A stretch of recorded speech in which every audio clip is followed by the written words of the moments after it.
স্বাধীনতা শব্দটা খুব স্পষ্টকাতর। আপনারা কতটুকু অনুধাবন করেন জানি না, আমি খুব অনুধাবন করি।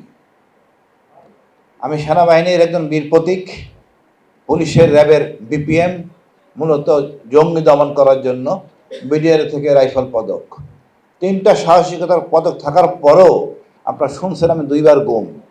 একমাত্র কারণ স্পষ্ট কথা, ভারত বিরোধী কথা, দেশাত্মবোধক কথা, আর কিছু না।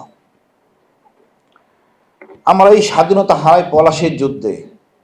তারপরে দেখেন আমরা আসি সিপাহী বিপ্লব, আমাদের শহীদ তিতুমির, ফকির মন্দু শাহ, এগুলি করতে করতে আমরা 47-এর মাধ্যমে দেশভাগ হয়।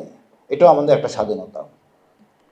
এরপরে আসে 52, 71, 15ই আগস্ট, এরশাদ পতন, এই 24, সবগুলি আমাদের গর্ব, আমাদের স্বীকৃতি।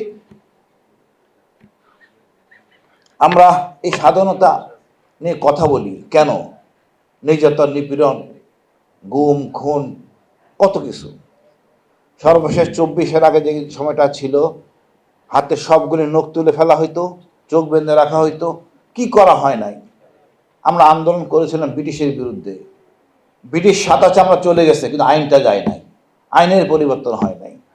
ব্রিটিশ যখন শাসন করতো চিন্তা ভাবনা করে করতো। আমার বাড়ি ইংল্যান্ডে, ভারতবর্ষে শাসন করতেছি, একটা রয়েস হয়ে করতো। কিন্তু আমাদের স্বজাতি এমন কাজ শুরু করলো ইচ্ছা মতো, পৃথিবীর ইতিহাসে বিরল, যেটা আওয়ামী সরকার করে গেছে। দুঃখজনক, লজ্জাজনক।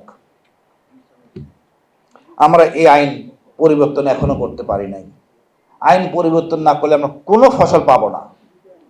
সর্বশেষ জুলাই সনদ, এই সনদটা দেখেন কি মানে মিথ্যাচার। এত বড় দল, শহীদ জিয়ার দল, তারা এমনটা করলো, লজ্জাজনক।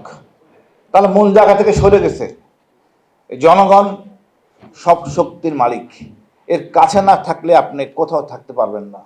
আপনারা বুঝতেছেন না কি ভুল আপনারা করছেন বা করতে যাচ্ছেন। প্রতিটা দিন আপনার জন্য অভিশাপ হয়ে থাকবে।